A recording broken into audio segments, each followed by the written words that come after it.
ओम शांति। ये 7 आदतें जो इंसान को गरीब बना देती हैं, इन्हें आज ही त्याग दो। देखिए, क्या आप लगातार आर्थिक तंगी से जूझ रहे हैं? क्या आपने कभी सोचा है कि कड़ी मेहनत के बावजूद पैसा क्यों नहीं टिकता है? तो रुकिए, हो सकता है आपकी गरीबी का कारण कोई बाहरी हालात नहीं, बल्कि आपकी अपनी कुछ आदतें हों। देखिए, कुछ आदतें ऐसी होती हैं जो हमारे जीवन से ईश्वर की आशीषों को भी रोक देती हैं और गरीबों को खुद बुलाती हैं। भगवान चाहते हैं कि आप समृद्ध हो, आप में आत्मसम्मान हो और आपकी ज़रूरतें पूरी हों। लेकिन जब हम उनकी शिक्षाओं को नज़रअंदाज करते हैं तो हमारे जीवन से बरकतें दूर हो जाती हैं। आज हम जानेंगे वो 7 आदतें जो न केवल आपकी जेब को खाली करती हैं, बल्कि आपकी आत्मा को भी खोखला कर देती हैं। अगर आप सच में आज ही गरीबी की जड़ों को काटना चाहते हैं और ईश्वर की ओर से आने वाली समृद्धि को अपने जीवन में महसूस करना चाहते हैं, तो आज इस वीडियो को अच्छे से समझिए, क्योंकि आज का ये संदेश सिर्फ आपके आर्थिक हालात नहीं बल्कि आपका पूरा जीवन बदल सकता है। सबसे पहली आदत नंबर 1, आलस्य और कामचोरी गरीबी का पहला दरवाजा है। जब भगवान ने मनुष्य को रचा तो उसे एक उद्देश्य दिया, काम करने का, फलवंत होने का, बढ़ने का। लेकिन जब एक व्यक्ति काम करने से मुंह मोड़ता है, जब वह समय को बर्बाद करता है, तो वह न केवल अपने जीवन की संभावनाओं को खोता है बल्कि ईश्वर की आशीषों से भी दूर हो जाता है। आलस्य सिर्फ एक बुरी आदत नहीं है, ये आत्मिक कमजोरी है। एक ऐसा पाप है जो धीरे धीरे आपके भविष्य को खा जाता है। याद रखना, जो किसान खेत को समय पर नहीं जोतेगा वो कटने के समय शर्मिंदा रहेगा। यानी जो मेहनत से बचता है वो अंत में भूखा ही रहेगा। भगवान आलसी लोगों को आशीष नहीं देते बल्कि उन्हें देते हैं जो निरंतर और ईमानदारी से परिश्रम करते हैं। आप कितनी भी बड़ी प्रार्थना कर लें, लेकिन आप अपने हाथों को काम में नहीं लगाते तो आपकी प्रार्थना अधूरी ही रहेगी। आजकल कई लोग कहते हैं हमारे पास अवसर नहीं है, हमारी किस्मत खराब है। लेकिन सच्चाई ये है कि अवसर हर दिन हमारे सामने होते हैं, बस हमें उन्हें पहचानना और उनके लिए मेहनत करने की आदत नहीं होती। एक आलसी व्यक्ति हमेशा बहाने बनाता है, आज नहीं कर पाऊंगा, थोड़ा बाद में, मूड नहीं है आज, और देखते ही देखते उसका पूरा जीवन व्यर्थ चला जाता है। अगर आप चाहते हैं कि पैसा आपके घर में ठहरे तो सबसे पहले अपने आलस से लड़िए। सुबह जल्दी उठिए, अपने दिन की शुरुआत भगवान के ध्यान प्रार्थना से कीजिए और फिर पूरे मन से काम में लग जाइए, क्योंकि जब आप मेहनत करते हैं तो भगवान आपकी मेहनत को फल देते हैं। याद रखिए, गरीबी बाहर से नहीं आती, वो हमारे अंदर की आदतों से पैदा होती है और आलस्य उनमें सबसे खतरनाक है। क्या आप तैयार हैं उस दरवाजे को बंद करने के लिए जहां से गरीबी आपके घर में आती है? आदत नंबर 2, बिना योजना के खर्च करना। मूर्ख मनुष्य के हाथ में जो कुछ भी आता है उसे उड़ा देता है, परंतु बुद्धिमान मनुष्य भविष्य के लिए संचित करता है। प्यारे भाइयों और बहनों, हम रोज भगवान को याद करते हैं, भगवान से प्रार्थना करते हैं कि रोज भगवान हमें आशीर्वाद दें। हम चाहते हैं कि हमारे घरों में बरकत हो, धन आए और कमी ना हो। लेकिन क्या हमने कभी सोचा है कि जब भगवान हमें देते हैं हम उसका इस्तेमाल कैसे करते हैं? बिना योजना के खर्च करना ऐसे ही है जैसे बाल्टी में छेद करके पानी भरना। ऊपर से चाहे कितना भी आशीर्वाद प्रभु का आता जाए, ईश्वर की कृपा आप पर कितनी भी बरसती रहे, लेकिन अगर हमारी आदतें गलत हैं तो सब कुछ बह जाएगा। याद रखना, बात सिर्फ यहाँ कमाई की नहीं है, मुद्दा ये है कि भगवान ने जो आपको दिया है उसका हम क्या कर रहे हैं। आज बहुत से लोग अपने जीवन में स्थिरता इसलिए नहीं रह पा रहे हैं क्योंकि वे हर चीज को खर्च करने की जल्दी में रहते हैं। सेल आया तो खरीद लिया, पड़ोसी ने नया फ़ोन लिया तो हमने भी ले लिया। दोस्तों के साथ पार्टी करनी है, भले ही जेब में पैसा ना हो। ये आदतें धीरे-धीरे गरीबी को बुलावा देती हैं। और धन का प्रबंधन वास्तव में एक हमारी आत्मिक ज़िम्मेवारी है। जो अपने संसाधनों को बुद्धिमानी से नहीं संभाल पाता है, उसकी हमेशा ही निंदा होती है, गलानी होती है। बिना बजट के चलना, बिना बचत के खर्च करना और बिना उद्देश्य के निवेश करना, ये सब उस व्यक्ति की पहचान है जिसे ईश्वर बरकत देने के बाद भी उपयोगी नहीं मानते हैं। आज आप चाहे भले कम कमाते हों, लेकिन अगर आप हर पैसे का हिसाब रखते हैं तो वही थोड़ी सी रकम आशीष बन सकती है। लेकिन यदि आपकी आदत बेकाबू हो तो लाखों भी कम पड़ जाते हैं। तो क्या करें? हर महीने का बजट बनाएं, ज़रूरत और इच्छा में फ़र्क समझें, अनावश्यक दिखावे से बचें और सबसे ज़रूरी, सबसे पहले ईश्वर को दें। अपनी आमदनी का पहला हिस्सा भगवान को दें ताकि वो शेष में बरकत दें। याद रखें, जब आप योजना के साथ खर्च करना सीखते हैं तब आप भगवान की दिए हुए आशीर्वाद को संभालना भी सीखते हैं और वही आदत आपको गरीबी नहीं संपन्नता की ओर ले जाती है। आदत नंबर 3, उधार लेकर जीना और कर्ज में डूबना।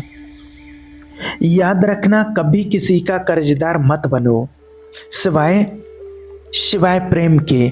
आज एक ऐसी आदत के बारे में बात करते हैं जो लाखों घरों को अंदर ही अंदर खा रही है। उधार लेकर जीना। आज के समय में लोगों की जेबें भरी हुई लगती हैं, लेकिन दिल खाली और दिमाग चिंता से भरा होता है। क्यों? क्योंकि वो पैसों से नहीं, कर्ज से जीवन चला रहे हैं। याद रखना, जब हम कर्ज लेते हैं तो हम आज़ाद नहीं रहते हैं, हम एक गुलामी में चले जाते हैं। एक ऐसी गुलामी जो आत्मा को दबा देती है, विश्वास को हिला देती है और ईश्वर पर निर्भरता को मिटा देती है। इसलिए हमेशा याद रखना, ऋणी लेनदार का दास होता है। जरा सोचिए कि आप भगवान की सेवा कर रहे हैं या हर महीने उन बैंकों और ऐप्स के नोटिफिकेशन की सेवा में लगे हुए हैं। उधार लेकर जीने का जीवन धीरे धीरे हमें अपने निर्णयों का मालिक नहीं रहने देता है। हम चाहते हैं कि घर ईश्वर की कृपा और आशीर्वाद से भरा हो, लेकिन ईएमआई की चिंता हमें भगवान की आवाज़ को सुनने से रोक देती है। हम चाहते हैं कि हमारी आत्मा चैन पाए, लेकिन हर महीने की किस्तें हमें चैन से सोने भी नहीं देती हैं। परमेश्वर हमें स्वतंत्र देखना चाहते हैं, लेकिन हम खुद को बंधनों में डाल लेते हैं। Credit card, finance, loan, BNPL यानी बाय नाउ पे लेटर जैसी चीज़ों से शुरू में यह सुविधाजनक लगता है, लेकिन धीरे धीरे ये हमारे जीवन का बोझ बन जाता है। याद रखना, जब हम कर्ज लेते हैं तो हम भगवान के इंतज़ार के बजाय तात्कालिक समाधान की तरफ भागते हैं। हम प्रार्थना नहीं करते बल्कि स्वाइप करते हैं। हम संयम नहीं रखते हैं बल्कि किस्तों में जीवन बेच देते हैं। तो अब क्या करें? सबसे पहला, कर्ज लेना बंद करें जब तक बहुत ज़रूरी ना हो, जैसे मेडिकल इमरजेंसी। उधार से दूर रहें। नंबर 2, ध्यान से खर्च करें। जीवन में ज़रूरत और लालच में फ़र्क पहचानिए। 3, छोटे कदम उठाइए, कर्ज को चुकाने की योजना बनाइए। हर छोटा भुगतान भी आपके आत्मिक भार को हल्का करता है। 4, परमेश्वर से मांगिए। जब ज़रूरत हो तो पहले भगवान से प्रार्थना कीजिए, क्योंकि जो खोजता है वो पाता है। याद रखिए, कर्ज लेने से ज़्यादा शक्ति है संयम रखने में, और भगवान ने जो आपको दिया है उसमें संतोष रखने वाला व्यक्ति ही सच्चे धन का स्वामी होता है। आदत नंबर 4, लालच और जल्द अमीर बनने की कोशिश। आज की दुनिया एक ही बात चिल्ला रही है, जल्दी पैसा कमाओ, शॉर्टकट अपनाओ, किसी भी कीमत पर अमीर बनो। लेकिन याद रखिए, जो चीज़ें जल्दी आती हैं वे जल्दी चली भी जाती हैं, और अगर वो चीज़ें आपकी आत्मा की कीमत पर मिल रही हैं तो समझिए आप लाभ में नहीं, सबसे बड़े घाटे में हैं। ध्यान रखना, आप इस धरती पर धनवान हो सकते हैं, लेकिन ईश्वर की दृष्टि में आप धनवान नहीं हो सकते हैं। जल्द अमीर बनने की कोशिशें जल्द अमीर बनने की कोशिशें क्यों आत्मिक खतरा है? पहला, आपको ईश्वर की योजना से दूर कर देता है। भगवान का तरीका प्रोसेस का है, सत्य का है, लेकिन लालच कहता है तुरंत चाहिए, चाहे किसी भी तरह से। ऐसे लोग फिर धोखा देते हैं, रिश्वत लेते हैं, झूठ बोलते हैं, दूसरों को नुकसान पहुंचाते हैं, लेकिन जल्दी पैसा कमाने वाला निर्दोष नहीं ठहरता। दूसरा, लालच आत्मा को अंधा कर देता है। जब लालच दिल में घर कर लेता है तो इंसान ये भी भूल जाता है कि क्या सही है क्या गलत। उसके लिए पैसा ही भगवान बन जाता है। और याद रखना कि कोई दो स्वामी की सेवा नहीं कर सकता है। आप ईश्वर और धन दोनों की सेवा नहीं कर सकते। तीसरा, आपका आत्मिक संतुलन टूट जाता है। जो व्यक्ति रात दिन सिर्फ पैसे कमाने की सोचता है वो भगवान का ध्यान नहीं कर सकता, प्रार्थना में समय नहीं दे सकता है, ईश्वर की आवाज़ को नहीं सुन सकता है। फिर चाहे बैंक में लाखों हो लेकिन आत्मा में वो शून्य रह जाता है। चौथा, लालच असंतोष को जन्म देता है। अमीर बनने की लालसा कभी पूरी नहीं होती। जैसे कुआं खारा हो और आप जितना भी पानी निकालो प्यास नहीं बुझती है। इसलिए याद रखना, संतोष के साथ भक्ति बड़ी लाभदायक वस्तु है। तो फिर क्या करें? पहला, एक ईश्वर पर भरोसा रखें, शॉर्टकट पर नहीं। धन कमाना पाप नहीं है, लेकिन गलत तरीके से धन कमाना आत्मा के लिए जहर है। सही मेहनत, ईमानदारी और ईश्वर के मार्ग पर चलकर जो धन कमाते हो वो न केवल आपके जीवन को बल्कि आपकी अगली पीढ़ी को भी आशीर्वाद देता है। 2, प्रार्थना करें भगवान से कि लालच आपके दिल से निकले। कहें, हे प्रभु मुझे धन से नहीं आपसे संतोष देना सिखाओ, अपनी योजना में चलने की शक्ति दो और आसुरी लोगों की योजनाओं से बचाओ। 3, देने का जीवन जीना। देने वाला जीवन लेने वाले से कहीं अधिक आशीषित होता है। देना लेना से अधिक धन्य है। आदत नंबर 5, ईश्वर को प्रथम स्थान ना देना आशीर्वाद रोकने की सबसे बड़ी वजह है। सबसे पहले आप ईश्वर की और उसकी खोज करो तो ये सब वस्तुएं ऑटोमेटिक मिल जाएंगी। याद रखना, जब हम अपने पहले बिल, EMI, कैरियर, पैसा, रिश्ते, इन सब की चिंता करते हैं और भगवान को लास्ट में रखते हैं तो समझिए कि हमने आशीर्वाद का रास्ता खुद ही बंद कर लिया है। भगवान कभी दूसरे नंबर पर नहीं बैठते हैं, या तो वो पहले नंबर पर होंगे या हमारे जीवन में कहीं भी नहीं होंगे। और जब हम उसे प्राथमिकता नहीं देते हैं तब हमारे प्रयास थकान बन जाते हैं। दौड़ धूप में भी शांति नहीं मिलती है। आशीर्वाद वहीं बहता है जहाँ ईश्वर सबसे पहले होते हैं। आदत नंबर 6, दूसरों को धोखा देना गरीब बनने का आत्मिक बीज है। आज की दुनिया में चालाकी को होशियारी समझा जाता है। लोग कहते हैं थोड़ा धोखा देना तो चलता है, तभी तो जमाना चलता है। लेकिन जरा ठहरो, जब ईश्वर भी ऐसा ही सोचते हैं? बिल्कुल नहीं। याद रखना, जो व्यक्ति दूसरों को धोखा देकर धन कमाता है वह अंत में निर्धन हो जाएगा। क्यों? क्योंकि भगवान सिर्फ हमारी बाहरी काम नहीं देखते हैं, वो हमारे दिल की नीयत देखते हैं। जब हमारी नीयत गलत होती है, जब हम झूठे बातों, घटिया व्यापार या रिश्तों में चालाकी करके फ़ायदा उठाते हैं तो हम दूसरों को नहीं खुद को नुकसान पहुंचा रहे होते हैं। याद रखिए, धोखे से कमाया गया धन श्रापित होता है। वो दिखता है कि सब कुछ ठीक चल रहा है, लेकिन अंदर ही अंदर वो धन शांति को, रिश्तों को और आत्मा की समृद्धि को खा जाता है। आपने देखा होगा कुछ लोग पैसे से भरपूर होते हैं लेकिन घर में लड़ाई, रिश्तों में दूरी और नींद में बेचैनी होती है। क्यों? क्योंकि धन सही रास्ते से नहीं आया होता। यदि आप दूसरों से विश्वासघात करते हैं तो आपको वो सब मिलेगा जो संसार दे सकता है, पर आपकी आत्मा खो जाएगी। ध्यान से इस बात को सुनो। भगवान के आशीर्वाद छल से नहीं आते। ईमानदारी का फल देर से मिलता है, लेकिन जब आता है तो उसमें शांति होती है, स्थिरता होती है और आत्मिक सुरक्षा होती है। अगर आप चाहते हो कि आपके घर में पैसा टिके, आत्मिक आशीर्वाद बहे और आपका जीवन दूसरों के लिए गवाही बने, तो एक बात कभी मत भूलो, धोखा देना छोड़ो और सच्चाई की राह पकड़ो। क्योंकि जब हम छल छोड़ते हैं तब भगवान हमारा हाथ पकड़ते हैं। आदत नंबर 7, व्यसन, गरीबी का आत्मघाती रास्ता। याद रखना, बुरी आदतें कभी भी दरवाजा खटखटाकर नहीं आती हैं, वो धीरे धीरे अंदर घुसती हैं। आदतों के जरिए आदतें, और जब बुरी आदतें घुस जाती हैं तो इंसान को ऐसा जकड़ लेती हैं कि वो खुद को खो देता है, आत्मा से भी और धन से भी। व्यसन, चाहे वो शराब हो, नशा हो, मोबाइल की लत हो या जुए की लत, ये सब धीरे धीरे इंसान की आत्मिक और आर्थिक जीवन को खोखला कर देते हैं।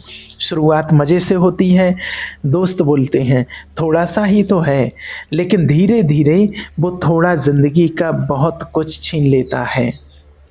आपने भी देखा होगा कि शराबी हमेशा दरिद्र हो जाते हैं।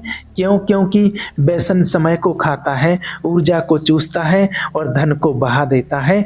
जिस इंसान के पास संसाधन होते हैं वो उन्हें व्यसन में डाल देता है और फिर कहता है मेरे पास कुछ बचा ही नहीं। लेकिन असल बात ये है, पैसा नहीं गया, आत्म अनुशासन गया है। वो वक्त नहीं गया जो जीवन का उद्देश्य खो गया। आसुरी वृत्तियां जानती हैं कि अगर इंसान अपने मन पर काबू खो दे तो उसके घर की चिमनी से धुआं नहीं निकलेगा।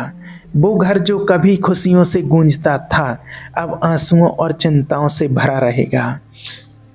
इसलिए याद रखना कि जो इंसान शरीर की लालसाओं में डूबा है वह भगवान की योजना को पूरा नहीं कर सकता है, और जो व्यक्ति ईश्वर की योजना से भटक जाता है वो कभी भी आत्मिक या आर्थिक रूप से स्थिर नहीं रह सकता है।